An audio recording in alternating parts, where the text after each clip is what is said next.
Sejam bem-vindos à maior e mais moderna feira 100% digital do agronegócio da Amazônia Legal. Conecta Sebrae, segundo o Agrolab Amazônia, e que jorrem rios de oportunidades nos 3 dias de realização, 14, 15 e 16 de setembro de 2021.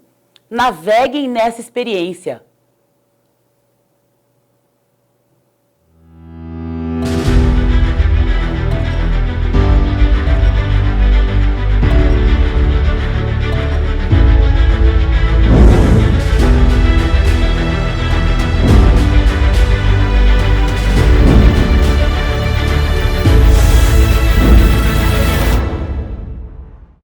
Queria inicialmente me apresentar e agradecer a oportunidade de estar aqui na segunda edição do AgroLab, representando a Superintendência Federal de Agricultura no Pará. A nossa superintendência tem uma missão bastante árdua, bastante desafiadora, porque atuamos num estado em franco crescimento do ponto de vista do agronegócio. Nós temos um rebanho bovino, por exemplo, imenso, mais de 20 milhões de cabeças, temos várias cadeias produtivas importantes. Uma delas especificamente vai ser mencionada pelo Dr. Mendes, da CEPLAC, que é a cadeia produtiva do cacau, que tem uma importância imensa do ponto de vista social, do ponto de vista ambiental. Vamos falar de algumas atividades que a própria superintendência vem realizando aí ao longo do tempo. O Otávio Durães, nosso chefe da Divisão de Desenvolvimento Rural, engenheiro agrônomo também, auditor fiscal, vai falar sobre esse assunto.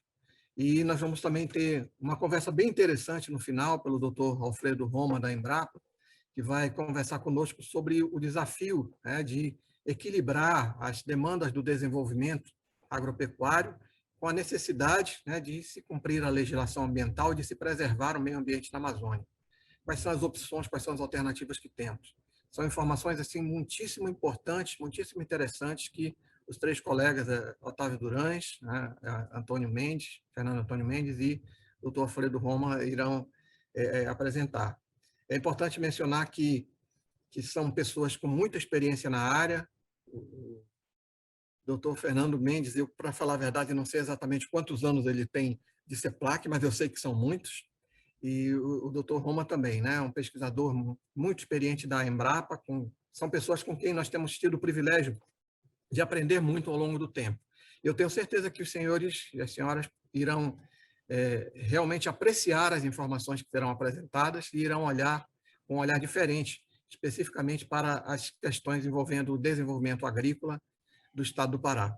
Eu desejo uma boa palestra aos palestrantes que irão se apresentar e desejo que todos possam tirar o pleno proveito das informações que serão apresentadas aqui. O palestrante desse painel é um colega nosso do Ministério da Agricultura, o engenheiro agrônomo Otávio César Duran de Oliveira. Otávio, como nós o conhecemos, é auditor fiscal federal agropecuário no Ministério da Agricultura, já atuando por quase 20 anos nessa atividade. Antes de estar no Ministério da Agricultura, ele também foi extensionista rural da Emater por muitos anos, portanto, um engenheiro agrônomo muito experiente, profundo conhecedor das questões relacionadas com a agricultura na Amazônia. Ele é formado em agronomia pela antiga Faculdade de Ciências Agrárias do Pará, que hoje é a Universidade Federal Rural da Amazônia, a UFRA, e dentro do Ministério da Agricultura, ele tem atuado tanto na defesa agropecuária como nas questões relacionadas com as políticas públicas do MAPA para o desenvolvimento, para a organização das cadeias produtivas, para ações relacionadas com indicação geográfica, entre outras muitas atividades que ele exerce. Atualmente, ele chefia a Divisão de Desenvolvimento Rural, que é a parte da superintendência que tem por missão cuidar de todas as questões que dizem respeito ao desenvolvimento e à organização das cadeias produtivas, como já mencionei há pouco. E ele tem conseguido, com a sua equipe, realizar um trabalho bem interessante, associado a diversas dessas cadeias, tem conseguido apoiá-las de formas também bem importantes para o estado do Pará, e o que ele vai fazer é um apanhado geral, digamos assim, uma breve descrição de como essas atividades são realizadas dentro do estado do Pará e como elas têm beneficiado várias dessas cadeias produtivas do estado como um todo. Então, eu deixo vocês com o colega, engenheiro agrônomo, Otávio Durães. Obrigado. Eu quero agradecer a coordenação pelo convite, aqui pela nossa participação. E nos foi dado 10 minutos para que possamos abordar a respeito de algumas ações do Ministério da Agricultura aqui no estado do Pará. Dizer que nós trabalhamos na divisão de desenvolvimento rural, a Superintendência Federal de Agricultura aqui no Pará, divisão esta que desenvolve todos os trabalhos, todas as atividades que antes eram desenvolvidas pelo antigo MDA, Ministério do Desenvolvimento Agrário. Então, as ações voltadas principalmente para a agricultura familiar hoje estão sendo desenvolvidas e executadas a nível da divisão de desenvolvimento rural das superintendências em cada estado. O estado do Pará, eu faço aí uma breve apresentação do nosso estado, uma área considerável, o segundo maior da federação, 1.245.000 km², com 144 municípios e 8,6 milhões de habitantes. É um estado que possui uma estabilidade climática, de norte a sul, de leste a oeste do estado, uma diversidade em solos e detém 3,2% da água doce do mundo, né? Com terras ainda a preços competitivos.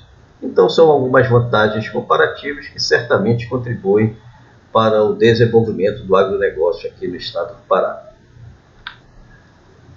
O Ministério, como grande elaborador das políticas, da política nacional para o setor agropecuário, certamente desenvolve ações em parceria com estados e municípios. E para isso, evidentemente, nós procuramos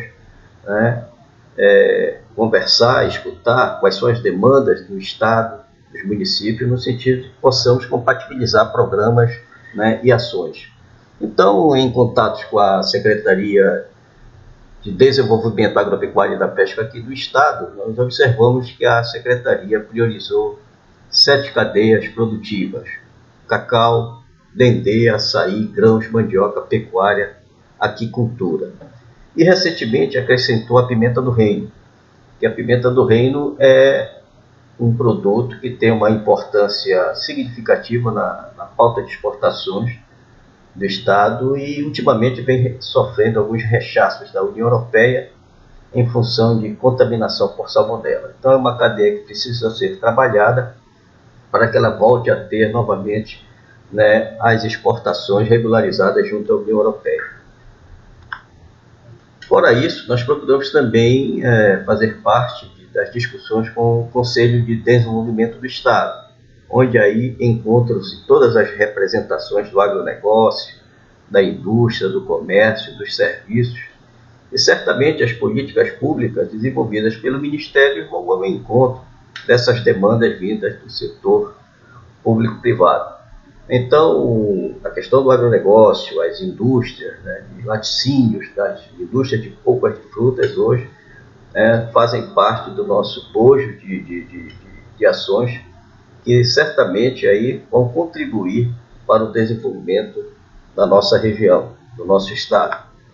E efetivamente, mais pontualmente, o Ministério já vem trabalhando com a cadeia produtiva da pimenta do reino, que, como eu falei ainda há pouco, em função desses rechaços na União Europeia, procuramos logo de imediato trabalhar a PI da pimenta do reino, que é a produção integrada da pimenta do reino. Então, nós já estamos aí em fase praticamente de publicação dessa produção integrada, dessa PI, e certamente aí logo estaremos a campo desenvolvendo a produção integrada da pimenta aqui do estado. Fora isso, também cursos de boas práticas agrícolas já foram antecipados aí, envolvendo a Embrapa, a Emater, a SEDAP, o PUL, até Pará, o PUL de instituições, no sentido de que logo tenhamos as boas práticas implementadas e possamos, então, apresentar um produto de melhor qualidade para a exportação da nossa pimenta. A cadeia produtiva do mel também, a Rota do Mel, aqui em 11 municípios do Nordeste paraense.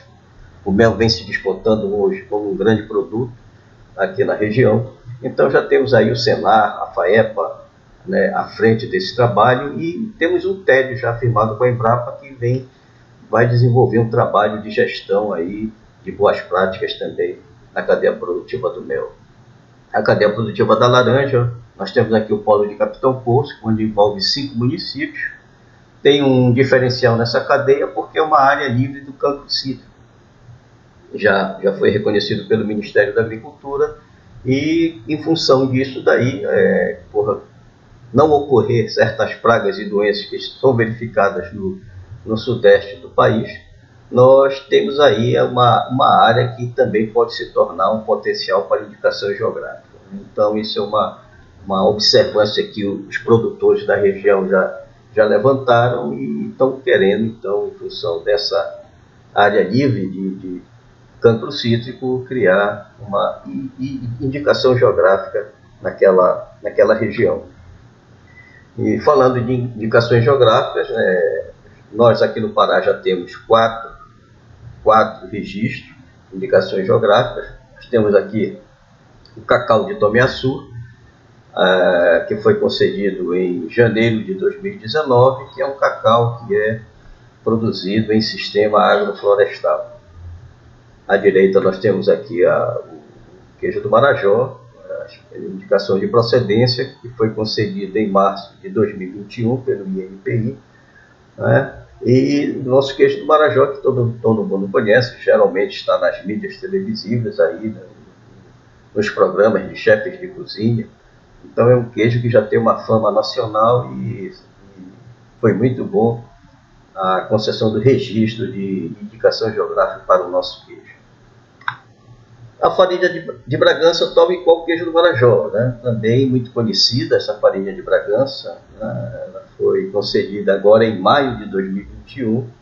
A farinha de Bragança também tem uma fama já estabelecida a nível nacional, também junto com o queijo do Marajó fazendo parte desses programas por chefes de cozinha. E em quarto, a indicação geográfica a terra indígena Andirá-Maraú. Produto é o guaraná, que é um produto para desenvolver pães, biscoitos, é uma denominação de origem diferente da indicação de procedência e foi concedida em outubro de 2020. Essa indicação geográfica ela abrange 2 estados, ela está na fronteira aí do Pará com o Amazonas, então a quarta que nós estamos aí, 4 já indicações geográficas concedidas pelo INPI, e nós temos também um outro potencial aí de vários produtos que estão sendo estudados para que nós possamos conseguir novos registros. Mas para isso eu faço uma observação que nós temos aqui o Fórum Técnico de Indicações Geográficas e Marcas Coletivas do Estado do Pará, e esse fórum é muito atuante, ele é constituído por 33 membros entre instituições públicas, federais, do Estado e também da iniciativa privada. Nós temos o SEBRAE participando também desse processo, e esse fórum é muito atuante. Nós conseguimos agora em fevereiro de 2021 um grande evento, que foi o Seminário Internacional de Indicações Geográficas e Marcas Coletivas, e foi um sucesso, tanto que estamos até pensando já na realização do Seminário Internacional em 2022, dado o sucesso que nós conseguimos no primeiro, e foi excelente. Foram várias palestras com participação de palestrantes internacionais, então foi assim um benefício que trouxemos aqui, não só para o estado do Pará, mas a nível nacional, dada a sua abrangência, que foi o seminário. Estamos também trabalhando a elaboração de uma proposta de lei e decreto para a criação do Programa Estadual de Indicação Geográfica e Marcas Coletivas, justamente no sentido de que possamos ter um programa exclusivamente para esse trabalho, independente de sai governo, entra governo, mas tenhamos esse programa aí reconhecido pelo Estado, para que tenhamos os recursos necessários para que comece desde o início a elaboração, para que se chegue até que se dê entrada no INPI com a proposta de registro da indicação geográfica. É todo um trabalho aí que requer recursos e também após a concessão para o acompanhamento dessa indicação geográfica, após a concessão do registro. Então é um trabalho que necessita de recursos e os deputados aqui no caso foram sensibilizados e reconhecem essa importância e estão aí fazendo de tudo no sentido de que possa ser aprovado na Assembleia Legislativa e levar ao governo do Estado para a aprovação. E a divulgação, né? A divulgação, como eu já falei, o chocolate, nós tivemos aí a satisfação de ver o cacau de Tomé Açu propagandeado aí nas Olimpíadas de Tóquio 2020, e o queijo do Marajé, a farinha de Bragança, com diversos programas de culinárias aí na televisão. O programa Terra Digital é um grande programa do Ministério da Agricultura que faz em parceria com as instituições de assistência técnica e extensão rural, já nos 24 estados em 2020, aportando em torno de 25 milhões de reais. E aqui no Pará nós tivemos o convênio com a Emater Pará, em torno de 950 mil reais, para que a Emater possa se estruturar, melhorar sua internet, sua ligação com os escritórios locais e para os produtores, e criar aplicativos com orientações técnicas, criar ambiente para cursos à distância, enfim. A Emater está nesse momento se estruturando para expandir o seu parque de TI, para que assim possa expandir o alcance de assistência técnica aos produtores aqui do nosso estado. O programa Agroresidência, também outro programa de suma importância, mais voltado para as academias.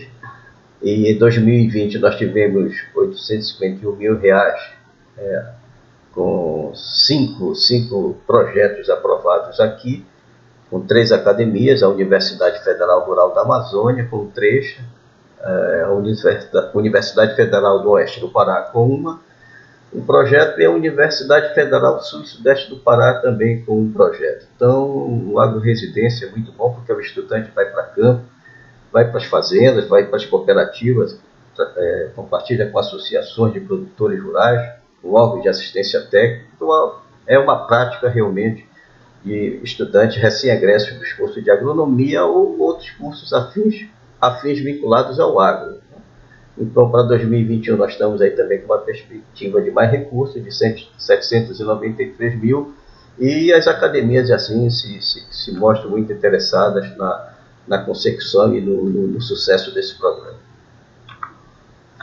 O Seluarte. O Seluarte é uma outra atividade que estamos desenvolvendo aqui do Estado, é um programa nacional, no sentido de fazer com que produtos com características artesanais e tradicionais, eles possam ser certificados e, com isso, serem comercializados. A grande vantagem de por conseguirem ser comercializados em todo o território nacional. Então, o Seluarte veio para isso, mas é necessário que a concessão desse selo seja através de um órgão reconhecido pelo Ministério da Agricultura, que geralmente é o órgão estadual de inspeção estadual, no caso aqui a ADEPARÁ, que faz todo o trabalho de reconhecimento e verifica se aquele estabelecimento, por mais que seja artesanal, tradicional, oriundo da agricultura familiar, ele é um produto que tenha boas práticas e está com um produto com segurança e qualidade. Então, nós temos aqui já 2 selos, 2 certificações concedidas do queijo do Marajó, mas estão ainda já em análise 9 estabelecimentos para serem concedidos aí a certificação com o Seluarte.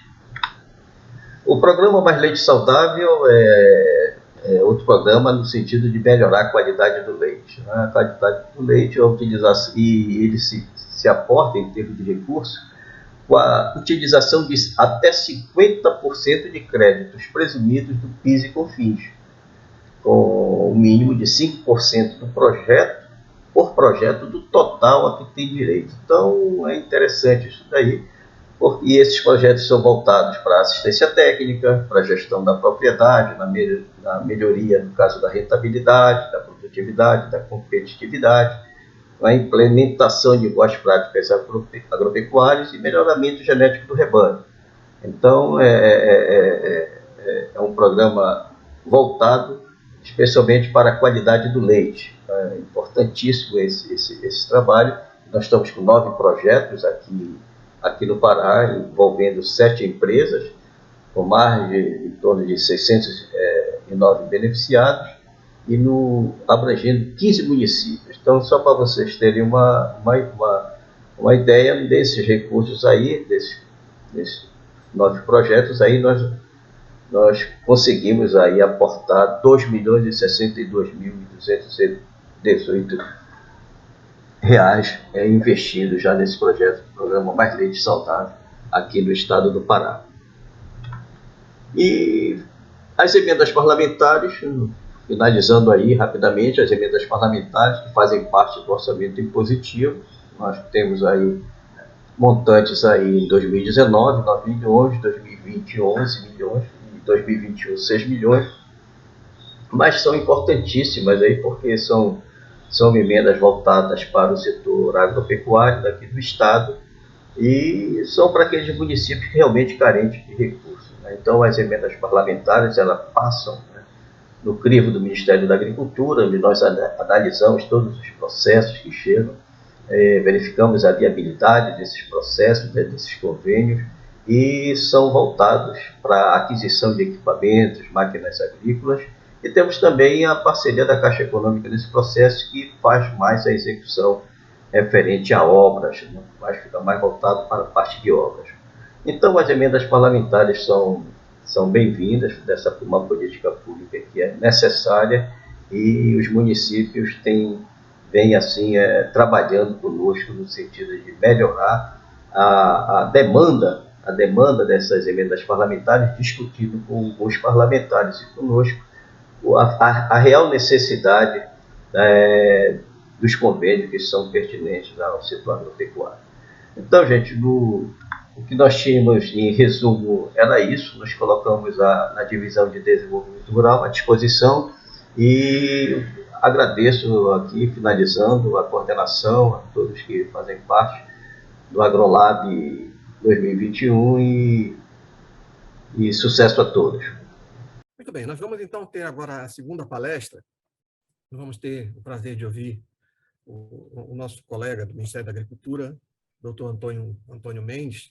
Ele é engenheiro agrônomo, formado pela UFRA, né, pela Universidade Federal Rural da Amazônia, tem mestrado em Economia Rural pela Universidade Federal do Ceará, é doutor em Economia Aplicada pela Universidade de São Paulo, pela Escola Superior de Agricultura Luiz de Queiroz, e também possui pós-doutorado em História Econômica pela Faculdade de Economia da Universidade de Coimbra. O doutor Antônio Mendes é auditor fiscal federal agropecuário do Ministério da Agricultura, portanto, nosso colega. Ele atua na Comissão Executiva do Plano da Lavoura Cacaueira, CEPLAC, na Superintendência do Estado do Pará, que fica sediada em Belém. Possui bastante experiência na área de economia, atua principalmente na área de economia agrícola, nos temas que envolvem a Amazônia, que envolve o cacau, que envolve sistemas agroflorestais, competitividade, agricultura familiar, arranjos produtivos locais, todas elas no âmbito amazônico.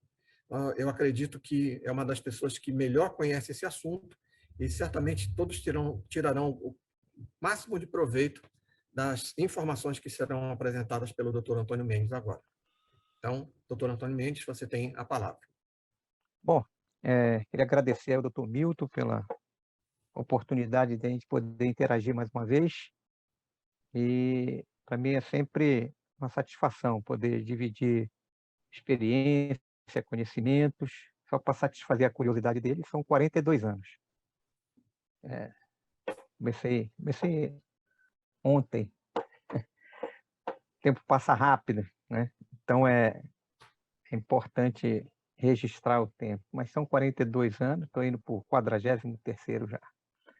E sempre trabalhando com cacau e sempre trabalhando na Amazônia. Tive algumas oportunidades externas, né? Aprendi um pouco na África, mas tenho esse jeitão aqui europeu, mas eu sou papaxibé mesmo, paraense nato. Filho de uma índia de Parintins. É que brasileiro é assim mesmo, tem todos os tons. Bom, mas vamos ao que interessa. Vim aqui aceitando o convite do SEBRAE, que muito me honra. Eu tive a oportunidade de participar do primeiro e ou gostaram ou decorar o nome, alguma coisa assim, mas sei que me convidaram por segundo, o que muito me honra. Espero que possa atender plenamente o que foi requisitado desta vez. Vou me esforçar bastante para isso e, para tanto, eu vou compartilhar minha tela aqui com vocês. Então, atendendo aí o que foi solicitado, né? Pediram para eu falar sobre a cacaucultura no estado do Pará. Então, é disso que eu vou falar para vocês nos próximos 40 minutos. Então, qualquer coisa, tá aí meu endereço eletrônico. Terei o maior prazer de poder me corresponder com aqueles que se interessarem por alguma coisa que não ficou bem explícita. É só acessar pelo meu e-mail.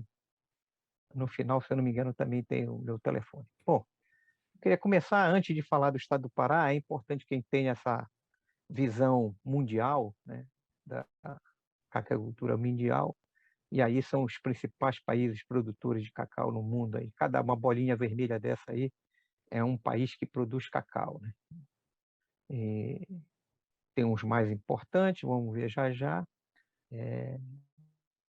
mas atualmente são 48 países que produzem cacau no mundo. É claro que deve ter um ou outro aí que escapou, mas para o qual a representatividade ainda são aqueles 3 pontinhos da estatística nos manuais que registram dados. Né?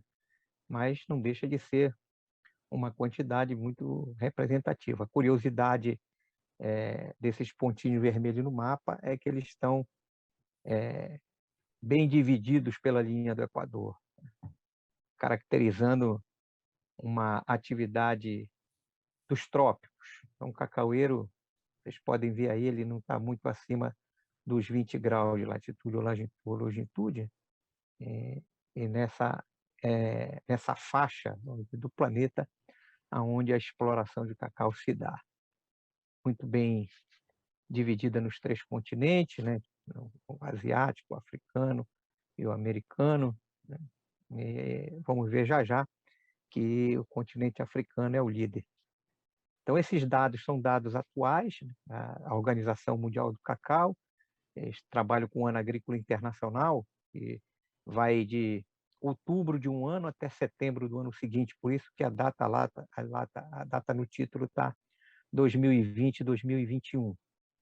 Então, a perspectiva é que sejam produzidas um pouco mais de 4.800.000 toneladas. Há quem diga que chegará aos 5 milhões de toneladas esse ano, o que promove uma taxa de crescimento pequena em relação ao ano passado, não dá 3%, mas 5 milhões de toneladas já é muita coisa. Então, nós podemos ver aqui, nessa perspectiva, usando o mapa, coloquei aqui só os mais importantes, os países mais importantes, a gente pode ver aí que a Costa do Marfim, daqueles 4.800.000, vai produzir 2.150.000. Logo em seguida vem Gana, com 850.000 toneladas de cacau, e aí vamos aos nossos concorrentes. Aí, uma importância desse mapa aí, além da Costa do Marfim e Gana, é claro, complementando aí pela Nigéria e pela República dos Camarões, que formam os 4 países africanos que mais produzem cacau, dando para os africanos a responsabilidade de poder manter essa oferta mundial aí por conta do chocolate que é consumido. Então, eles são os líderes mundiais na produção de cacau. Um dado importante para esse ano agrícola, é o Equador, que passa a ser o 3º maior produtor mundial de cacau, 340.000 toneladas. Muito embora essa diferença entre o segundo, por exemplo, a Gana com 850.000 toneladas, para o Equador de 340.000 toneladas, seja muito grande, mas essas posições são importantes do ponto de vista do mercado. É muito interessante. O Brasil, esse ano agrícola, está entre 240 e 250.000 toneladas de cacau. É um país importante também nessa. Eu coloquei aí nos quadradinhos aí com indicativo aí em branco com a letrinha vermelha, só para para separar aí a Bahia e o Pará. O Pará com uma possibilidade de produção de 140 mil toneladas, é possível que seja um pouquinho mais, e a Bahia com 110 mil toneladas, e é possível que chegue a 115 mil toneladas, dando essa amostra para nós brasileiros, que o Pará ainda permanece nessa posição de liderança nacional na produção brasileira de cacau, com essas 140 mil toneladas. Então, a gente vê que daqueles 48 países que estão alinhados lá no slide anterior, né, são muitos mais, menos de 10 ou 10, se a gente quiser, são responsáveis por quase toda a produção, quase 90% da produção mundial está na mão dos 10 primeiros. E é uma cultura muito importante, a despeito de que os outros países produzem pouco, né? A gente vê aqui o Peru está entre aqueles que produzem muito, mais 120 mil toneladas. E tem ali, né, na Ásia, Papua Nova Guiné, com 40 mil toneladas. Fiz questão de colocar ali Papua Nova Guiné, porque é um país que produz pouco, mas com muita qualidade. Bom, aqui estão os países moedores. Moedores são aqueles que processam o cacau, né? Aqueles que pegam as amêndoas secas dos países produtores e processam. É uma diferença bem interessante. Lá naquele mapa anterior, nós vimos que tinham bastante bolinhas e todas ali em torno da linha do Equador. Aqui, a gente já vê muito menos bolinhas e elas nem tanto estão aqui na linha do Equador, né? Exceto ali a África, um pouco ali na Ásia. Mas a gente vê que os europeus lideram isso daí com quase 1.700.000 toneladas que eles fazem a moagem por ano. A Costa do Marfim com um pouco mais de 1 milhão. E aqui a América ainda não consegue processar 1 milhão de toneladas, isso considerando os Estados Unidos, que é um grande moedor. O Brasil, tá aqui no quadradinho aqui ao lado, né, moeu a perspectiva de moagem esse ano agrícola, né, 2020 e 2021, que se encerra agora em setembro. A previsão é que moeu 4 mil toneladas.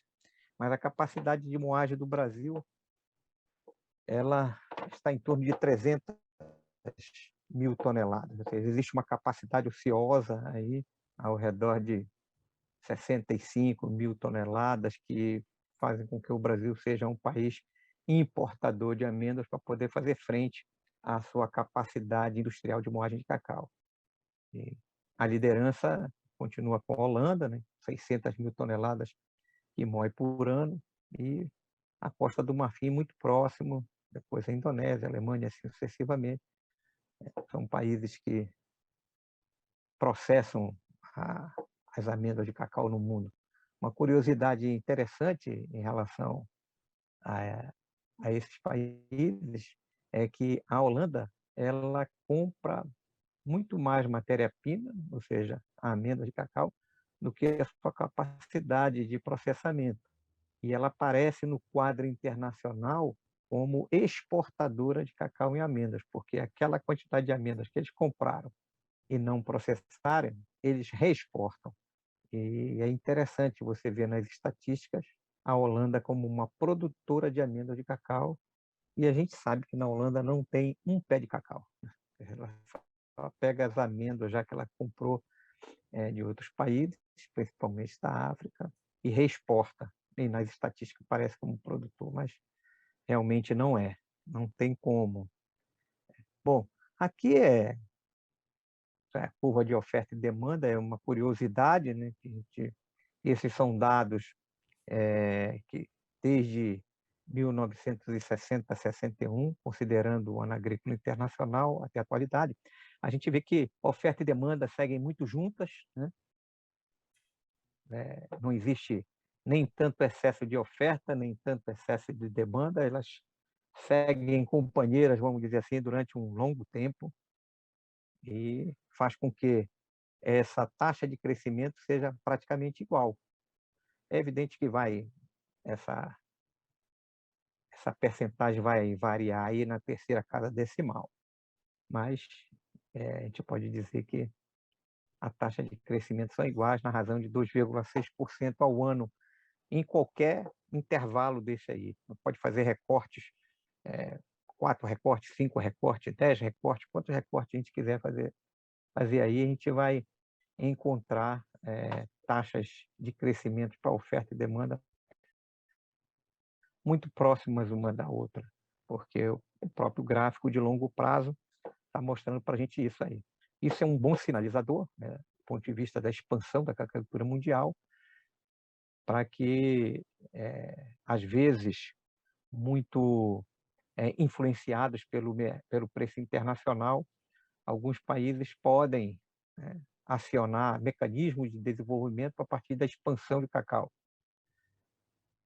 E se não tem essa informação, ou se não sabem tratar essa informação, podem fazer expansões além da conta que o mercado absorve, causar algum problema de mercado, ou seja, para o seu processo de expansão, né? Então, esse é um bom sinalizador. Isso não quer dizer que a oferta tenha que ficar restrita a 2,6%, nem tanto assim, né? Mas é um bom sinalizador para que os planejadores de desenvolvimento, principalmente no setor agrícola, e sendo ele a atividade cacau, esses números são importantes a gente ter muito próximo de nós, para que a gente não exagere na mão e depois tenha algum problema. A gente sabe que o cacaueiro precisa, pelo menos aqui na Amazônia, de 3 anos para poder começar a produzir economicamente. Depois desses 3 anos de campo, ele ainda requer entre 5 e 6 anos para adquirir a sua estabilidade produtiva, para aí depois sim dessa etapa ele ficar em torno de uma média estável. Então,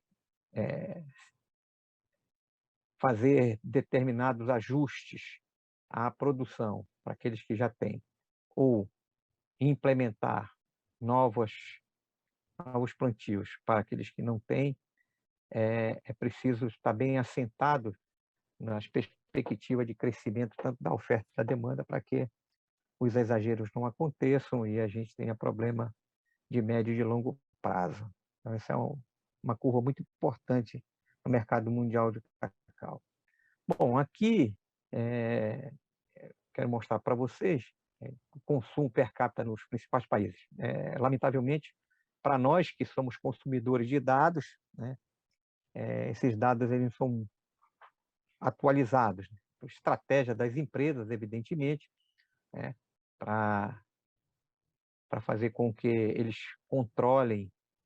façam o controle da oferta, né, para que os preços do seu produto, que é o chocolate, que é o produto final, não sofram problema de redução. Eles soltam esses dados com muito atraso. Para ver, os dados são 2017, nós já estamos em 2021. Mas eles não têm mudado muito ao longo do tempo, né? Os 3, 4 primeiros países, aí eles só trocam vagamente de produção ao longo do tempo, mas essa ordem aí não altera tanto. O que altera muito é a parte de baixo, que os países vão começando a comer um pouco mais de chocolate, e a gente vê que, por exemplo, a Suíça, a Áustria, a Alemanha, a Inglaterra, né, a Suécia, a Bélgica, tudo são países que consomem bastante cacau, e aí uma diferença é que eles consomem cacau de qualidade. Cacau de qualidade, estou falando, desculpe, chocolate de qualidade. Quando estou falando de chocolate de qualidade, eu estou falando chocolate que tem um percentual elevado de cacau na sua constituição. Aqui do lado, né, essa pontuação que eu fiz aí em amarelo, é a renda per capita desses mesmos países. Não sei se para desmistificar, ou pelo menos a gente ter a ideia de que o consumo de chocolate ele não está naquela perspectiva antiga, defasada, que não tem nada a ver com o pessoal que dizia que o chocolate foi feito para países frios, só come chocolate quem sente frio, aquela coisa, não, isso é bobagem, né? O chocolate é gostoso em qualquer lugar do mundo, tanto faz que ele seja quente ou que seja frio, não interessa. O consumo de chocolate, ele sim, ele está muito bem correlacionado com a renda per capita. E aí eu fiz questão de colocar a renda per capita desses países aqui ao lado deles, em amarelo, para a gente ver que a renda per capita alta, né, sinaliza um consumo per capita elevado de chocolate, né. Deixei os 3 exemplos para nós aqui embaixo. O Brasil, né, como esse dado é de 2017, ali o Brasil estava, o consumo de chocolate por habitante era de 1,2 quilos por habitante, isso em 2017. Mas em 2019 teve uma pesquisa que foi feita pela Abicab, né, e que registrou esse crescimento muito interessante no consumo per capita de chocolate no Brasil, passando mais que dobrando um pouco aí o consumo per capita, chegando a 2,6 quilos por pessoa por ano. Coloquei o Japão e a China, no Japão porque é da renda per capita que é muito alta, né? Mas eles consomem 1,2, é o mesmo que o Brasil consumia em 2017 e creio que se mudou muito pouco. E a China, que consome muito pouco, né?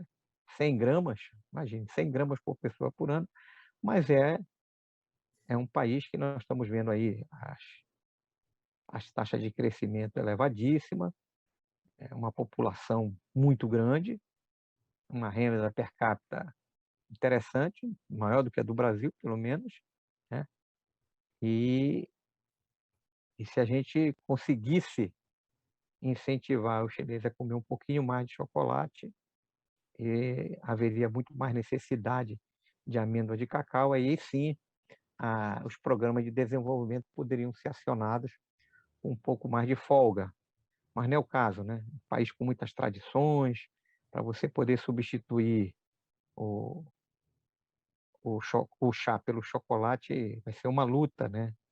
O chá tem tradições de mais de 4.000 anos, então não é assim que se faz. Mas não deixa de ser uma informação importante de mercado que é preciso ser explorada e já estão fazendo isso, né? Já estão fazendo isso. Bom, aqui é o desempenho da indústria brasileira de chocolate. O Brasil é um país muito interessante no mercado mundial de cacau, né? Na cadeia produtiva, não vamos já ver aqui um slide que fala disso, mas o Brasil, para vocês verem aí, ó, o Brasil, mesmo com a pandemia em 2020, ele manteve a mesma produção de chocolate do ano de 2019, 756 mil toneladas em 2019, aumentou 1.000 toneladas em 2020, né?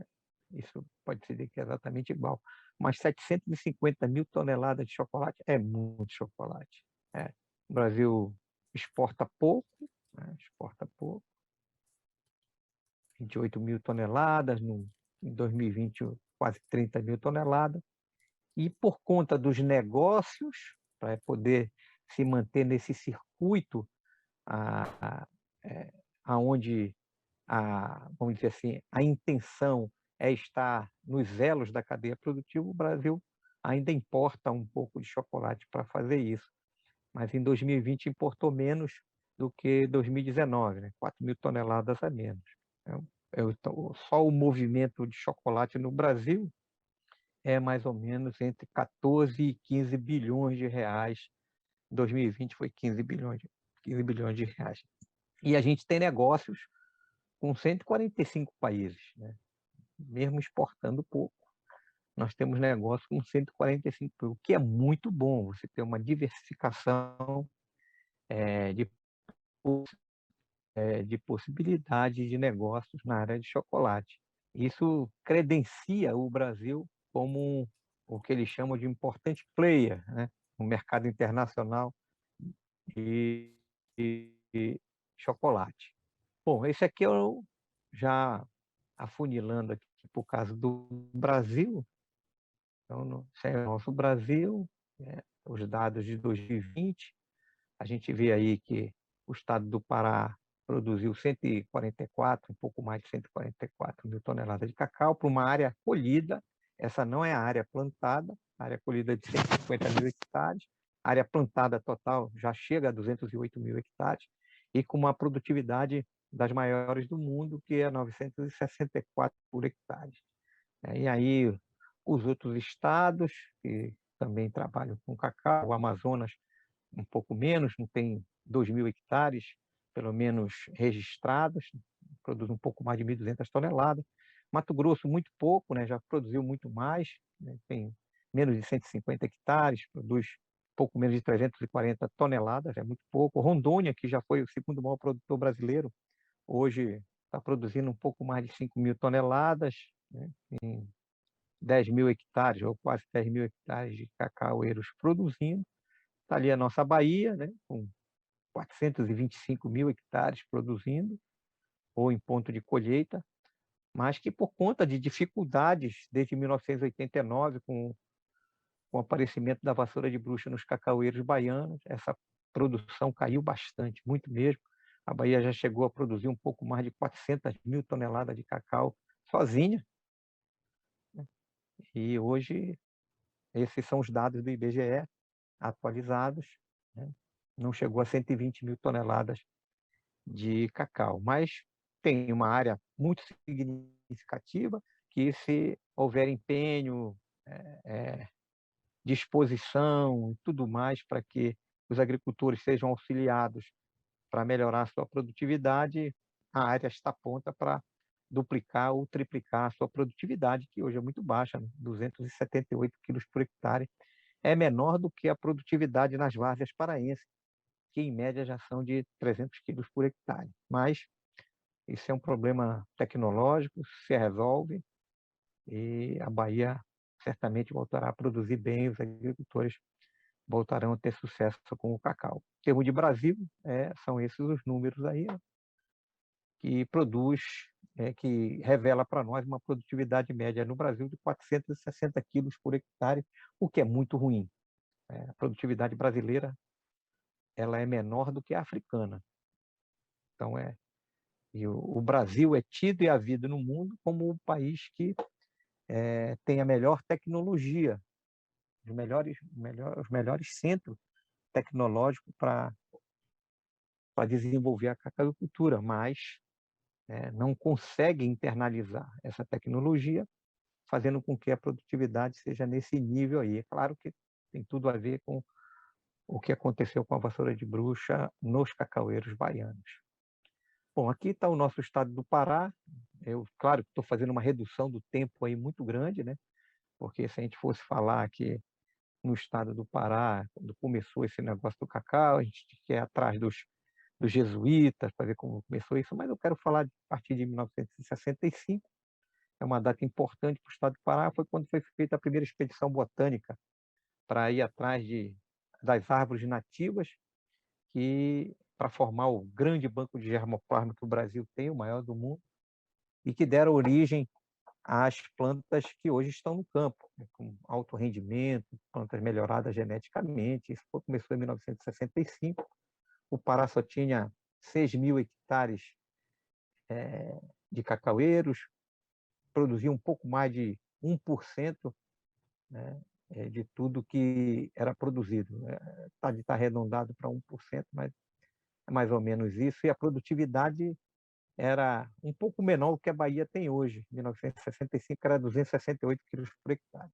O tempo passa, a Secretaria de Agricultura faz o que eles chamaram do primeiro programa de cacau, que foi de 1971 a 74. Depois eles ampliam esse programa até 1979. Surge no Brasil o Programa Nacional do Cacau, que é o Programa de Diretrizes para o Desenvolvimento da Agricultura no Brasil, que foi de 1976 a 1985. E nesse caso o Pará já tinha como meta plantar 50 mil hectares, Rondônia tinha como meta plantar 100 mil hectares. Foi um negócio muito arrojado. Bom, e daí para frente foram seguindo outros planos. O último deles foi o que aconteceu em 2012, né, que foi o Plano de Gestão Estratégica do Ministério da Agricultura, onde a CEPLAG fez a sua parte para o caso específico de cacau e que está vencendo agora em 2022. Então, hoje, esse quadradinho amarelo aí embaixo, são números redondos, claro, né? Tem algumas frações aí, mas para a gente não esquecer os números, 27 mil hectares, 27.500 produtores de cacau aqui no estado do Pará, 208 mil hectares e uma produção de 146 mil toneladas. Esse é o Pará todo em síntese, né? Mas nós temos aqui o mapa aqui do estado, né? Onde estão as regiões produtoras de cacau. Essa região, esse lado aqui do oeste do Pará, que é uma região que a gente chama por esse nome mesmo, tá? Em cor marrom.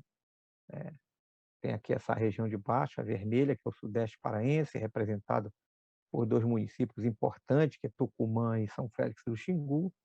Temos essa porçãozinha verde aí, que é uma região muito importante, que nós chamamos de região das ilhas, onde estão os cacaueiros de várzea, os cacaueiros mais antigos que nós temos, são os cacaueiros nativos aqui. Para ter uma ideia, Pedro Teixeira partiu daí de Cametá, do município que faz parte da nossa região das ilhas aqui. Estou falando aqui em 1637. E lá ele já falava do cacaueiro. Tem bastante registro sobre isso aí. Tem a região do Nordeste paraense, que é essa que está em cinza, e essa região azul, que tem maior número de municípios, que nós chamamos de região da Transamazônica, é onde nós temos aí 60% dos produtores, 80% da produção, uma região riquíssima, onde nós temos o município de maior produtividade no mundo, que é Medicilândia, quase 1.300 quilos por hectare em média. Tem agricultores que produzem até o dobro disso aí, mas estou falando de média. Aqui de lado tem um gráfico aqui na famosa pizza, onde mostra essas regiões aqui em termos de percentagem de área plantada, né? Tá aí a Transamazônica em azul, 60%, o Sudeste paraense, que é o vermelhinho ali, 10%, o Nordeste e o Oeste com 12%, e a região das ilhas com 6%. Esse gráfico em barras aí é só para mostrar os municípios que, alguns deles, né, que nós administramos, mostrando aí a área média de cacau plantado por hectare pelos produtores. A gente vê aqui que Cametá, como região das ilhas, lá são ilhas mesmo, né? É uma área média de 12 mil hectares por produtor. Muito parecida com aquela que tem em Medicilândia, que é um pouco mais, são 13 hectares e meio. Mas tem regiões que é muito pequena, né? Por exemplo, Santarém, 1,3, e assim sucessivamente. Em vermelhinho, a última coluna lá é a média geral, né? Então, em média, no estado do Pará, esses quase 28 mil produtores têm, em média, 7,6 hectares por produtor, o que é, em termos mundiais, é uma área grande, porque em termos mundiais, essa área média chega no máximo a 5 hectares.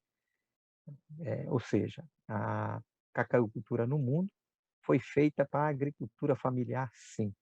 São um pouco mais de 7 milhões de produtores de cacau no mundo, naqueles 48 países, em uma área aproximadamente de 12 milhões de hectares. Então, é essa turma que produz cacau no mundo aí. E esse aqui é o nosso Pará, né? Nós somos uma região muito interessante, se vocês lembram desse gráfico aqui, né? Não pode esquecer aqui as regiões onde estão colocadas aqui a cacaucultura paraense. Que a gente vem para esse aqui, a gente vê que nós temos a cacaucultura paraense espalhada em 4 tipos climáticos, né? Isso acaba sendo muito bom, porque é como se fosse uma proteção para qualquer evento climático diferenciado. Você tem outras regiões que estão produzindo, o Nordeste, ali a Transamazônica, onde tem mais cacaueiro, ali o oeste do Pará e aqui o sudeste do Pará, onde nós representamos aquela cacau vermelha lá, que é Tucumã e São Félix. Então, essa é uma configuração que ocorreu naturalmente, mas acabou se constituindo numa vantagem comparativa em relação aos outros estados por conta dessa diversidade climática aí, que é muito importante. Bom, é claro que eu não vou falar de um por um desses municípios, são os municípios produtores de cacau no estado do Pará que são acompanhados pela CEPLAC.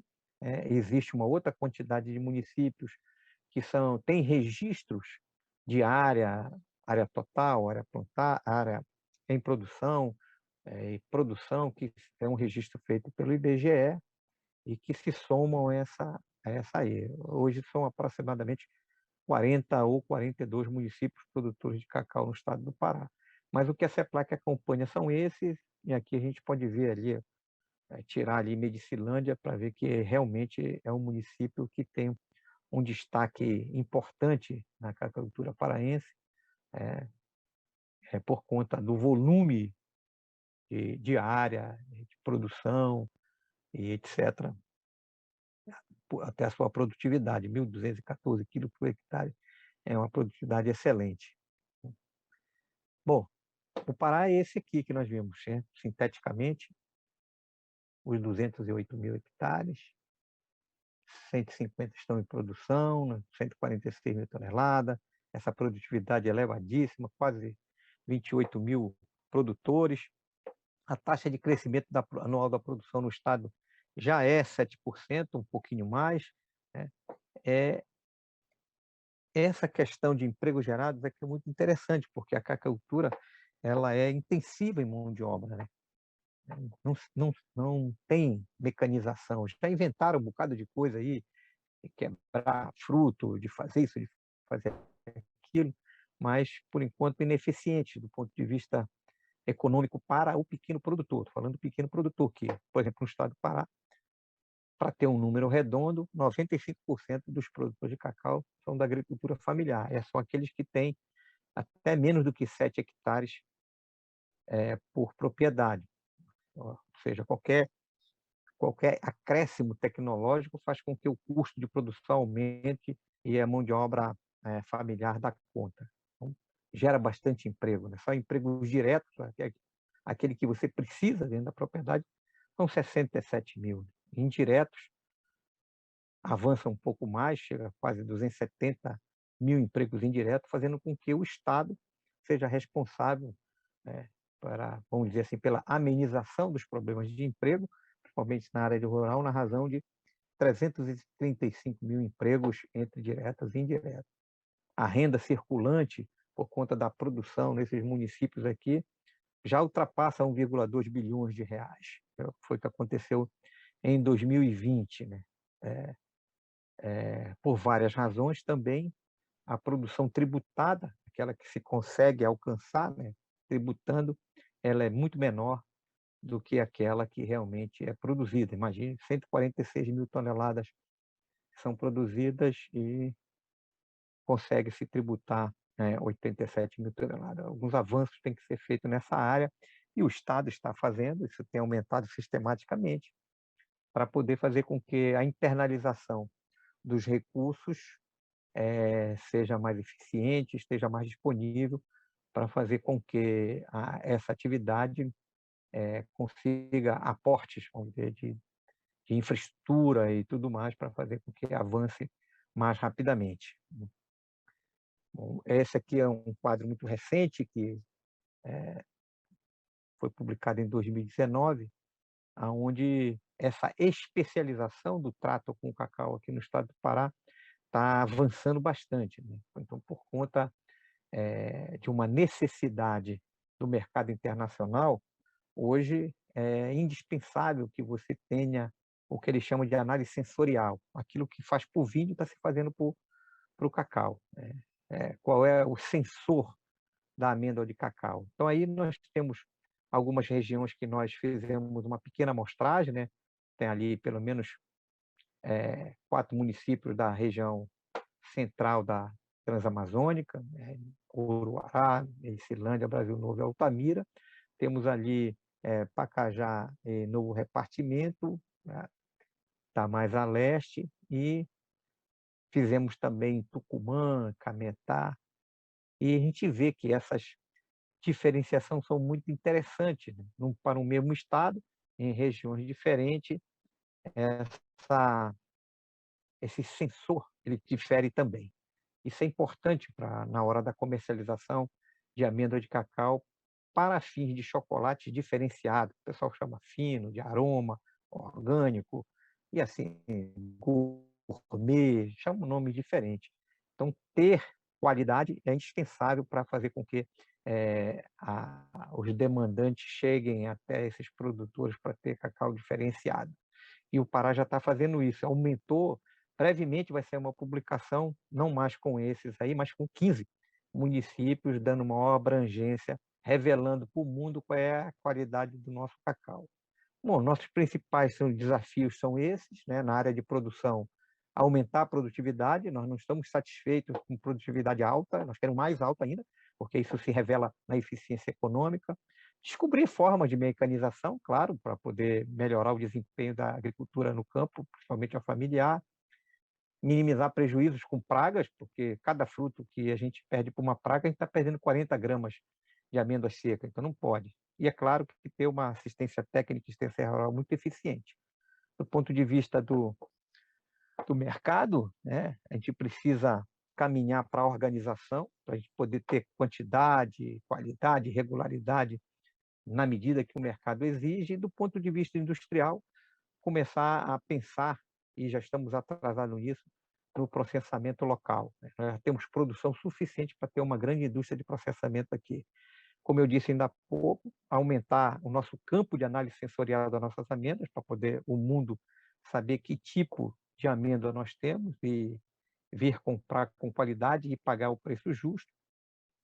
Como consequência, fazer um marketplace agressivo, né? Os agricultores têm o seu campo de informar que tipo de amêndoa tem ou até que tipo de chocolate tem. O Pará tem conseguido prêmios internacionais importantes, muito importantes. E nessa área de chocolate artesanal, alguns deles têm sido direcionados aqui para o Estado, ou seja, nós já temos competência instalada para isso aí, precisamos melhorar. E se nós tivéssemos que separar 10 razões para apostar na agricultura paraense, essa seria um rol bem interessante, né? Ela é um cultivo genuinamente amazônico, o mundo está precisando saber coisas da Amazônia que já existe, isso é importante. Ela é um tipo de cultivo que recupera áreas alteradas ou antropizadas, você resgata a passiva ambiental. Hoje você pode incorporar o plantio de cacau como o suprimento de reserva legal, sem nenhum problema. Como vimos, gera bastante emprego. O que não falta aqui entre nós são terras férteis para expansão, ou seja, os custos de produção serão mínimos.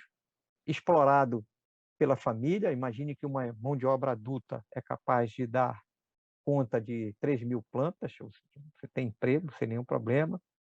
Do ponto de vista do crédito rural, todos os indicadores econômicos são sustentáveis, você tem indicadores que viabilizam o crédito rural. Bom, o mundo precisa dessa matéria-prima para continuar fazendo chocolate, né?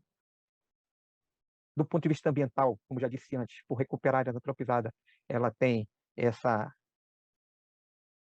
visão amiga do meio ambiente, uma renda líquida em dólares por hectare de $2.100, o agricultor tem 7 hectares, ou seja, ele tem aproximadamente $15.000 aí por ano, é razoável, e nós temos um fundo que apoia financeiramente a nossa atividade, dando vazão para coisas interessantes do ponto de vista do desenvolvimento. Bom, eu creio que eu cumpri o meu tempo aqui de 40 minutos. Queria dizer o meu muito obrigado a todos pela atenção. Estão aí meus contatos, naquilo que tiver ao meu alcance, por favor, façam-me saber para a gente poder interagir. Obrigado. O terceiro e último palestrante desse painel é o Dr. Alfredo Roma. O Dr. Alfredo Roma nasceu no estado do Amazonas, é pesquisador da Embrapa Amazônia Oriental.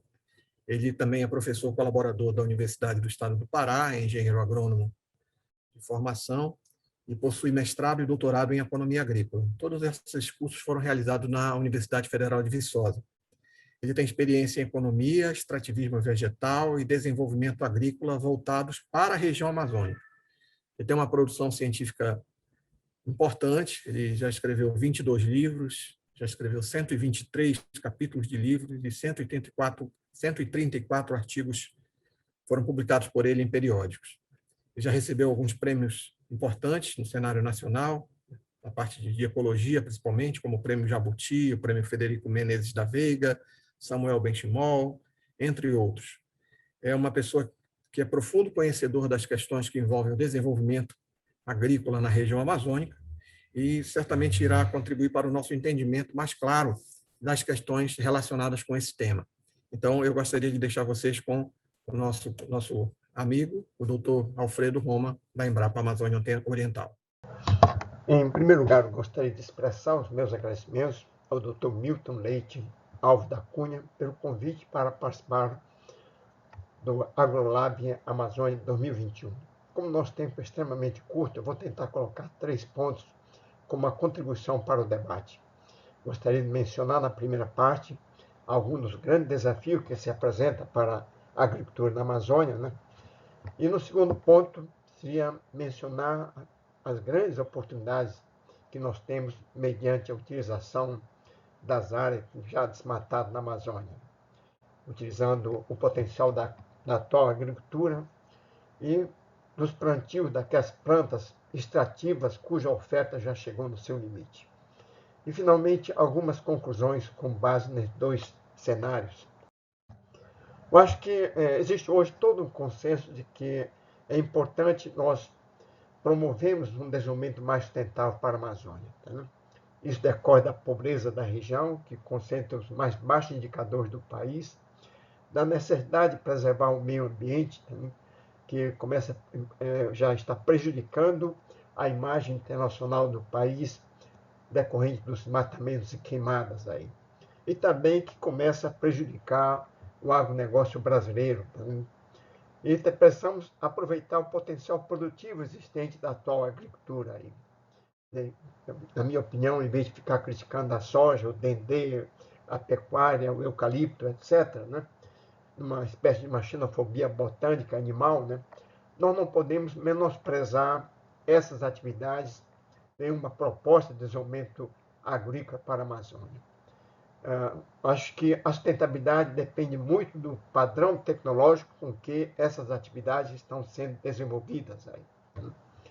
E precisamos aproveitar os benefícios do que nós destruímos até o momento, representado por 78 milhões de hectares até o ano passado. Isso representa 18% da Amazônia, ou mais do que a soma dos estados do Rio Grande do Sul, Santa Catarina e Paraná. Cabe 3 estados de São Paulo nessa área desmatada. E precisamos promover o nivelamento tecnológico, reduzindo a heterogeneidade tecnológica que caracteriza a agricultura amazônica aqui. Por exemplo, o estado do Pará é a maior produtora de mandioca do país desde 1992, mas nós estamos produzindo apenas 12 a 13 toneladas de raiz de mandioca por hectare, enquanto os paranaenses, que são o segundo produtor brasileiro, conseguem tirar mais do que o dobro dessa quantia aí. Nós temos aqui produtores fazendo transplante de embriões, mas os pequenos produtores de leite muito mal conseguem tirar 5 litros de leite de vaca dia aí, enquanto qualquer criador de Minas Gerais, no Rio de Janeiro, consegue tirar o dobro dessa quantia aí. E precisamos apressar a transição florestal, porque nós estamos assistindo somente a curva da redução da cobertura florestal na Amazônia, né? E a grande pergunta que a sociedade brasileira e internacional vem fazendo é quando que nós vamos parar esse matamento e essa curva da cobertura florestal começa a crescer, assumindo a forma de U, tá, né? Mediante o reflorestamento, mediante o plantio de cultivos perenes, mediante recomposição do passivo ambiental, representada pela área de preservação permanente e área de reserva legal. Eu acho que a agricultura da Amazônia deixou de ter uma importância apenas local ou estadual, assumindo uma postura nacional e até internacional. Por exemplo, o estado de Mato Grosso torna-se a maior produtora brasileira de algodão, de soja, de milho, concentra o maior rebanho bovino do país. O estado do Pará também não fica atrás, é a maior produtor de mandioca, como já mencionei, mas também é a maior produtor de abacaxi, de dendê, de cacau, de açaí. O estado de Rondônia é a maior produtora da criação de peixe nativo do país, tá, né? E sem falar naqueles outros produtos que ficam entre a segunda e a quinta colocação. Por exemplo, Rondônia é a segunda produtora brasileira de café Conilon. O estado do Pará é a segunda produtora brasileira de pimenta do reino. Né? Era a primeira, mas perdeu essa posição para o estado do Espírito Santo. Né? Nós temos também grande produção de coco, de laranja, né? Sem falar no estado de Tocantins, do Maranhão, também, que são grandes centros produtores dessas mesmas culturas. No Tocantins hoje é a terceira produtora de arroz do país. Né? Eu escrevi esse artigo na última página da revista Veja, dizendo que o extrativismo vegetal é muito bom quando o mercado é pequeno. Tá? Mas quando o mercado começa a crescer, o setor extrativo não tem condições de suportar o crescimento da demanda. Né? Essa foi a razão de que, nesses últimos 10 mil anos, mais de 3 mil plantas e centenas de animais foram domesticadas. Eu costumo dizer que a primeira maçã que Adão e Eva provaram no paraíso foi uma maçã extrativa, né? Mas hoje ninguém não está consumindo laranja extrativa, uva extrativa, ou caçando porco ou galinha, porque todas foram domesticadas. O sucesso do açaí está levando à ideia de que todos os produtos da floresta podem virar como fosse o açaí. Tá? Eu acho que nós precisamos ter um certo cuidado nesse tipo de proposta, tá? Porque o setor extrativo se caracteriza pela baixa produtividade da terra, da baixa produtividade da mão de obra. Os produtos encontros dispersos na floresta, nós temos uma dificuldade de você juntar isso aí, a questão do beneficiamento, da perecibilidade e assim por diante. Gostaria de chamar a atenção aqui que nós temos aí diversas plantas do Novo Mundo, tá, né? Que se tornaram em produtos universais. Por exemplo, o tomate tem sua origem na Cordilheira dos Andes, o milho já era conhecido dos incas, astecas e maia, a batata inglesa tem esse nome, mas sua origem é lá na Cordilheira dos Andes, no Peru. Tá, né? O mamão, vamos dizer que o fumo também é uma planta aqui do continente americano, tá, né? Que foi levada pela primeira vez por Cristóvão Colombo para a Europa. Os portugueses levaram a mandioca brasileira para o continente africano e para o continente asiático e se transformaram em grandes produtos desses novos locais e como também fonte de alimento, como o caso na Nigéria e na Tailândia. Né? O abacate também é uma fruta que o mundo inteiro conhece aí. Nenhuma dessas plantas está sendo obtida mediante a coleta extrativa. Todas foram domesticadas e eu tenho uma dezena de exemplos aí para citar aí com relação quanto à importância dessa domesticação para ampliar a oferta.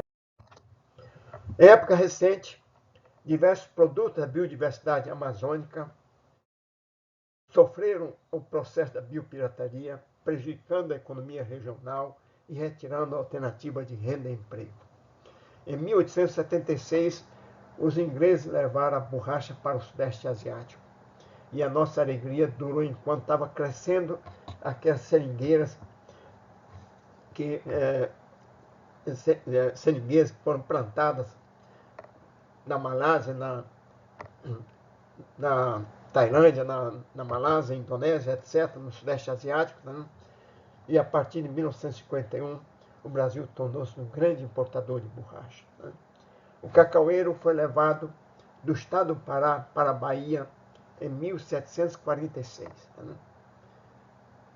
E a partir daí foi levado para o continente africano e para o continente asiático e se tornaram em grandes centros produtores mundiais. Aí. E a partir de 1989, quando entrou a bastão de bruxa nos cacauás da Bahia, reduzindo a produção baiana pela metade, o Brasil tornou-se também um grande importador de borracha. Hoje nós estamos assistindo o retorno do cacau às suas origens, tanto que o estado do Pará, a partir de 2015, torna-se a maior produtora brasileira de cacau. Os relatórios da FAO já mostram que a China é a maior produtora de tambaqui, provavelmente levado no início da década de 90, tá vendo? E mostra aí a importância que nós precisamos dar para a domesticação desses recursos pesqueiros da Amazônia. O Guaraná também outra planta da biodiversidade amazônica, mas desde a década de 80, o estado da Bahia concentra mais de 70% até 75% da produção brasileira de Guaraná. O urucum também é outra planta da biodiversidade amazônica, no qual o Peru é o maior produtor, o Quênia, aquele país que fica na parte ocidental da África, é a segunda produtora mundial e o Brasil o terceiro produtor mundial. A pupunheira foi encontrar guarida nas terras baianas, paulistas, até na fria Santa Catarina, onde, nesses 3 estados, concentra mais de 80% da área plantada de pupunheiras, enquanto que em toda a Amazônia Legal não tem 15% dessa área. Isso aí é uma clara indicação que nós precisamos aí criar políticas públicas visando o plantio dessas espécies aí para reduzir a biopirataria e gerar renda e emprego aqui na região. É interessante também mencionar que diversas plantas e recursos da fauna que são importantes para a economia regional têm escapado da biopirataria. Por exemplo, o mundo inteiro conhece a castanha, mas você não vê ainda plantio de castanheiras em escala comercial fora aqui da região amazônica. E a partir de 1997, o Brasil também tornou-se um importador de castanha do Peru e da Bolívia, que hoje detém a maior produção de castanha, a Bolívia aqui. Fica falando muito sobre o pau-rosa, esse potencial da nova bioeconomia, né? Mas hoje o Chanel número 5 não leva uma gota sequer de pau-rosa, porque não tem pau-rosa, tá? Acessível para ser explorado. Tá? Nós já devíamos ter plantado pau-rosa há 30, 40 anos atrás, para que pudéssemos estar vendendo aquela mesma quantia que a gente fazia no auge na década de 50. O pirarucu, nós precisamos fazer um violento esforço visando o seu criatório em bases seguras aí. Tá? O cupuaçu, nós chegamos a plantar na Amazônia 24 mil hectares e hoje nós temos dificuldade de vender cupuaçu. Né? Nem todas as fruteiras ou plantas da Amazônia vão se transformar como fosse o açaí. Tá? Né? Esse é o grande engano que se esconde atrás dessas propostas de transformar os produtos da floresta amazônica e a sua verticalização para transformar em cosméticos, fármacos, etc. Aqui, tá, né? O jambu corre o risco de transformar numa outra hortaliça universal. Aí, tá, né? O jambu está deixando de ser plantado em canteirinhos aqui no estado do Pará para ser plantado em larga escala, por exemplo, no estado de São Paulo. Já temos indicações que tem jambu lá no Japão e assim por diante. O açaizeiro ganhou a simpatia do pessoal do Sul e Sudeste e também de vários países que estão importando a polpa do açaí, né? E também o açaí em pó, sobretudo os Estados Unidos, o Japão e a Austrália, né? Esses 3 países importa praticamente aí entre 70% até 80% da polpa de açaí exportado do estado do Pará. Né? Isso aí é uma clara indicação que nós precisamos fazer um esforço de domesticação dessas plantas da biodiversidade e não depender apenas da coleta extrativa. Acho que a política ambiental brasileira teve um grande sucesso de 2004 até 2014, quando nós saímos de um patamar de desmatamento de 2,5 milhões de hectares e caímos para 500 mil hectares. Mas a partir do segundo governo Dilma, o desmatamento da Amazônia começa a subir e no ano passado desmatamos aí 1 milhão de hectares, dos quais o Pará desmatou a metade. Mato Grosso desmatou 180 mil e o estado do Amazonas, que parece estar se tornando na bola da vez, matou 150 mil. E Rondônia, que sempre ficava na terceira colocação, caiu para a quarta, se matando algo em torno de 130 mil hectares. Nós precisamos fazer uma política visando a utilização dessas áreas já desmatadas. Esse foi o grande equívoco desse sucesso dessa política ambiental de 2004 até 2014, porque não foi acompanhada de uma política de utilização dessas áreas já destruídas aí, que bastaria usar uma fração dessa área e seria possível aí reduzir a pressão em cima da floresta densa e da vegetação secundária aí. Para isso, nós precisamos baixar o custo dessa recuperação, que está muito caro na Amazônia. É caro o preço do calcário, de fertilizantes químicos, da mecanização agrícola e assim por diante. Se nós examinarmos as vendas de fertilizantes químicos, de trator de roda, de calcário, nós vamos ver que nós estamos utilizando muito pouco. Como disse, o estado do Pará é o que mais desmata na Amazônia. O que utilizou de fertilizantes químicos é praticamente a metade do que foi utilizado no estado de Santa Catarina. A venda de trator de roda no estado do Pará é menos da metade do que foi vendido em Santa Catarina. Não é com o cabo da enxada do terçado nós vamos aconselhar que os pequenos produtores passem a utilizar as áreas já degradadas aqui na Amazônia. Os pequenos, nós temos na região amazônica 750 mil pequenos produtores, representa 83% do universo de produtores que vivem na região amazônica, tem algo em torno de quase 1 milhão de produtores, né? E são responsáveis pela produção de mandioca de baixa produtividade, do cacau, do leite, do café, etc., que o tempo não permite entrar em maiores detalhes. Nós precisamos fazer uma modernização desse shifting cultivation aí, aumentar, sair dessa agricultura de toco, como nós chamamos, né? de fazer plantios depois da derrubada e queimada, né? Nós precisamos aí aumentar a produtividade da terra mediante uso de fertilizantes químicos, de calcário.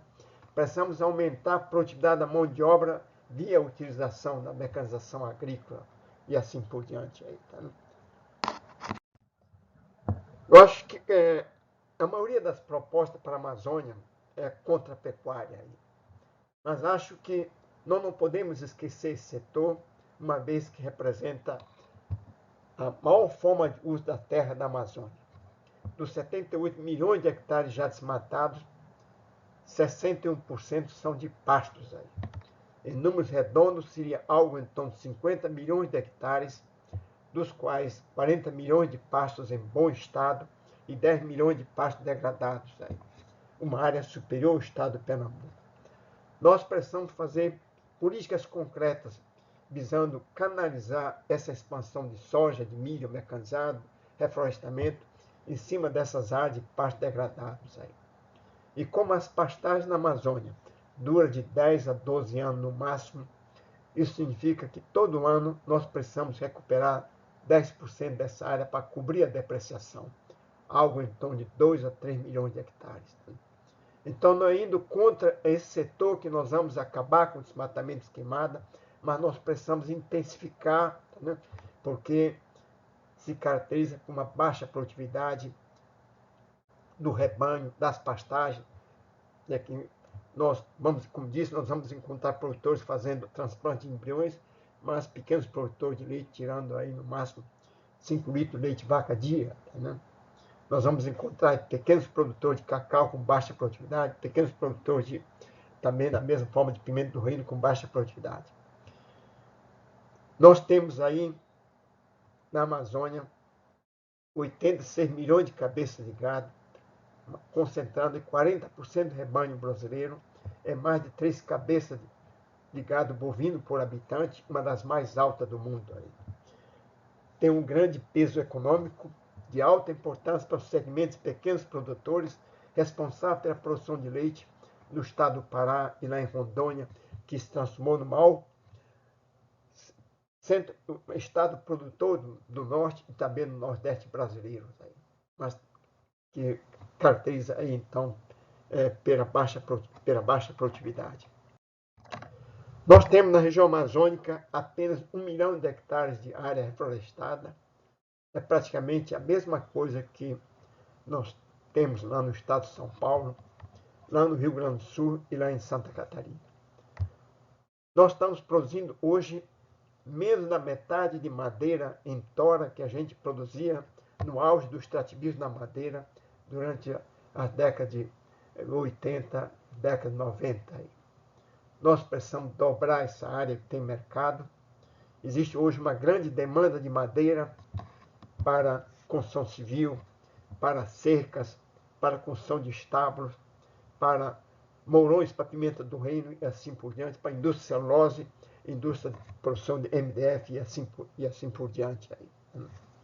Nós podemos dobrar, tipo, servindo de recomposição das áreas de reserva legal, ocupando aquelas áreas de pastagem degradadas e assim por diante.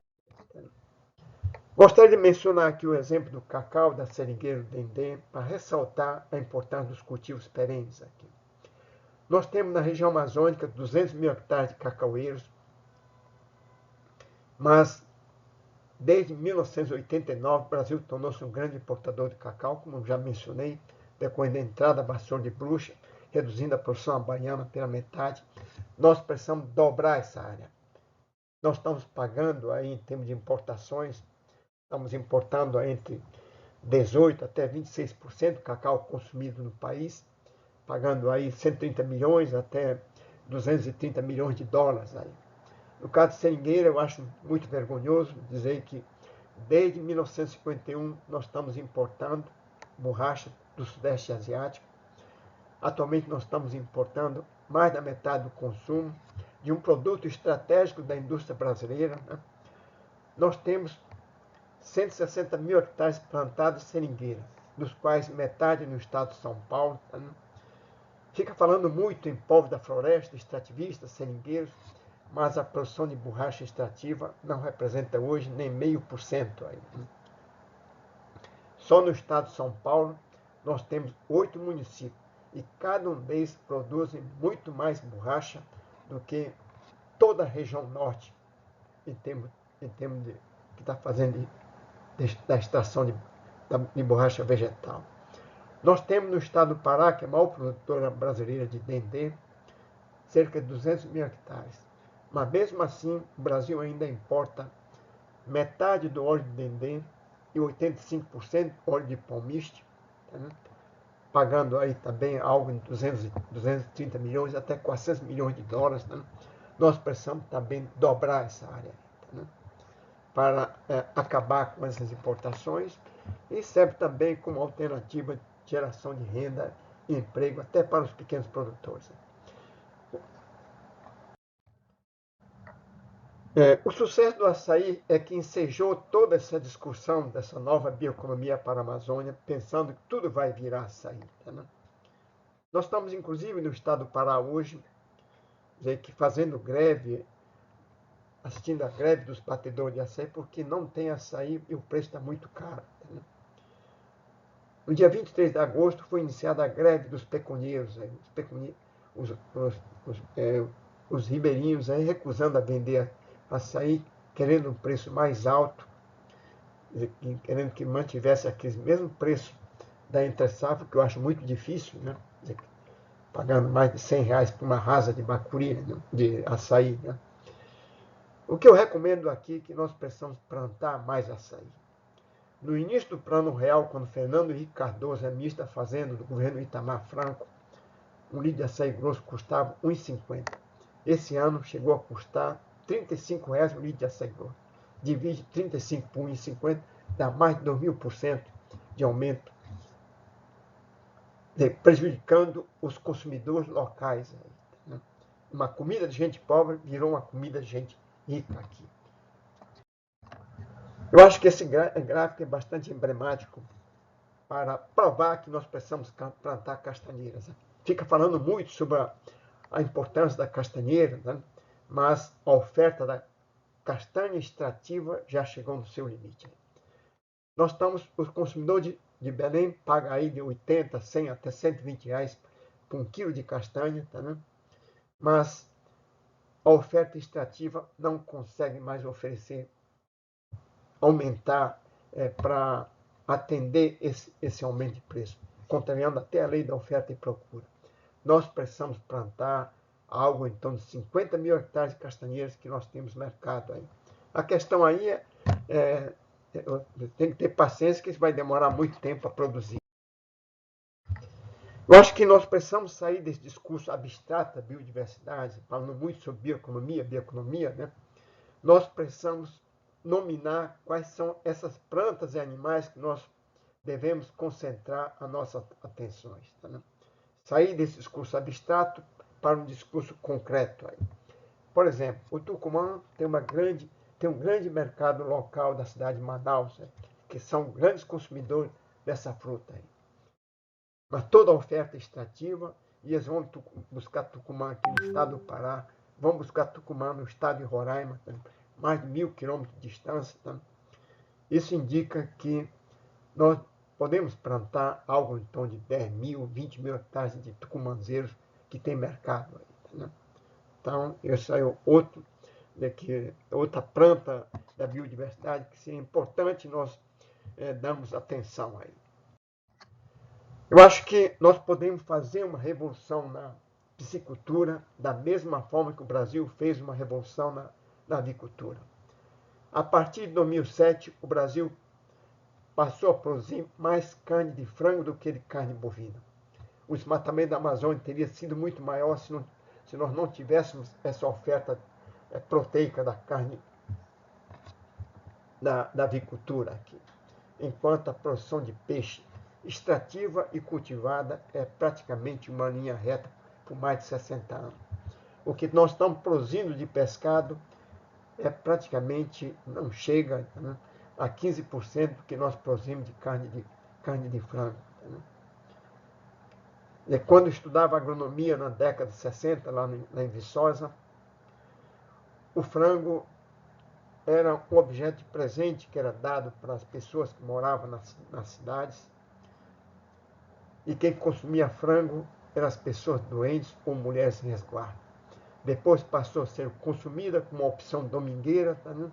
E hoje o frango sai lá de Santa Catarina, atravessa o Brasil inteiro para serem vendidas nas capitais e nas cidades amazônicas. Aí. Nós precisamos fazer a mesma coisa com a piscicultura, tá, né? Aproveitando a disponibilidade de água que nós temos na Amazônia. Aproveitando hoje que nós temos a disponibilidade de soja, disponibilidade de milho, que nós podemos aí tentar fabricação de ração para peixe, que constitui uma grande limitação. Acho que o exemplo de Rondônia, transformando-se no maior criador de peixe nativo do país. O exemplo da China com o tambaqui. Realça a importância que nós podemos aí fazer grandes criatórios de pirarucu e de outros peixes amazônicos aí.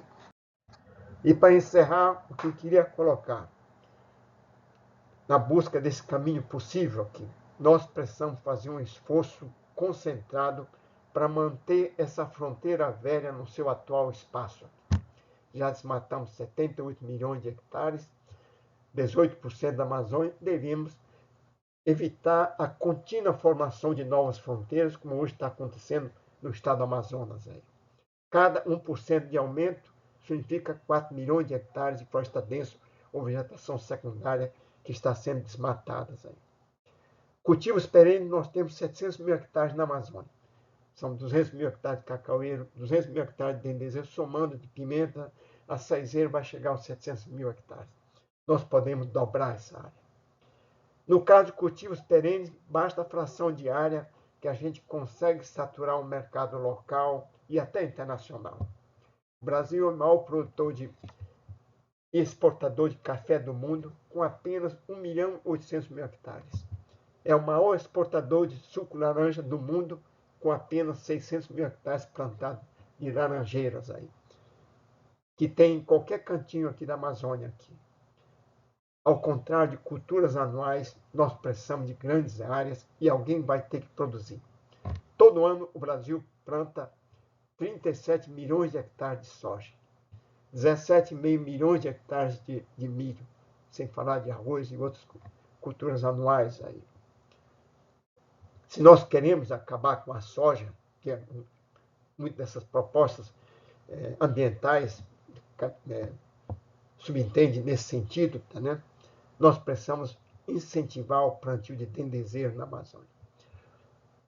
No mundo, todo ano, nós plantamos 125 milhões de hectares de soja. E temos apenas um sexto dessa área plantada com dendezeiros e produz 1,25 vezes mais óleo de dendê do que de soja. Reflorestamento, nós precisamos aí dobrar essa área. Transição florestal, nós precisamos apressar. Tá, né? Como disse, transformar essa curva de redução na forma de U, tá, né? Mas eu acho muito difícil acabar o desmatamento amanhã, porque o desmatamento tem uma força de inércia, sabe?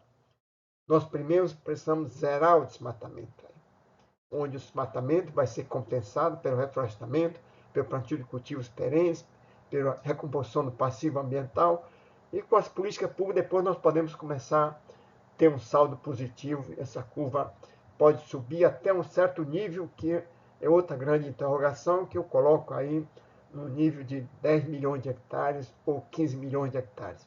Já desmatamos 78 milhões de hectares, mas nós precisamos aí algo em torno de 65 milhões de hectares, 60 milhões de hectares, para manter essa atual agricultura em base mais tecnificadas. A bioeconomia, nós precisamos sair desse discurso de fantasia e passar para um discurso concreto, saindo desse discurso abstrato para o concreto, nominando quais são essas plantas e animais que nós precisamos dar atenção. Precisamos plantar castanheiras, precisamos plantar tucumã, precisamos plantar cacaueiro, precisamos plantar paricazeiro e assim por diante. Criação de peixe, nós precisamos aí incentivar, né, como já mencionei, né, pela disponibilidade da água, disponibilidade da soja, do milho. Tá, né. Pastagem, nós precisamos fazer um esforço concentrado para tentar aumentar a produtividade, tanto do rebanho como das pastagens, melhorando os baixos indicadores recorrentes já há várias décadas, né, em termos de densidade do rebanho. Acho que não compensa hoje você deixar apenas um boizinho por hectare, melhorar essa produtividade do leite e assim por diante. Em culturas anuais, que nós temos 20 milhões de hectares, essa soma acumulada, somando a área de soja, de milho, etc., vai dar 20 milhões de hectares aí. A política seria manter essa área mediante aumento de produtividade, sobretudo os segmentos pequenos produtores, como deu o exemplo da mandioca, que o Pará é mal produtora, mas produzindo apenas a metade do que se produz em termos de produtividade do estado do Paraná. Tá, né? Então, um choque de produtividade necessário para esse setor e tentar canalizar essa expansão da soja para aquelas áreas de pastos degradados, né? E tentar subtrair essas áreas de pastos que existem em grande quantidade na Amazônia. Nós, como disse, nós precisamos reduzir essas áreas de pasto pela metade dentro do contexto de 10 a 15 anos aqui. E, finalmente, nós precisamos coibir os ilícitos que existem na Amazônia em grande quantidade.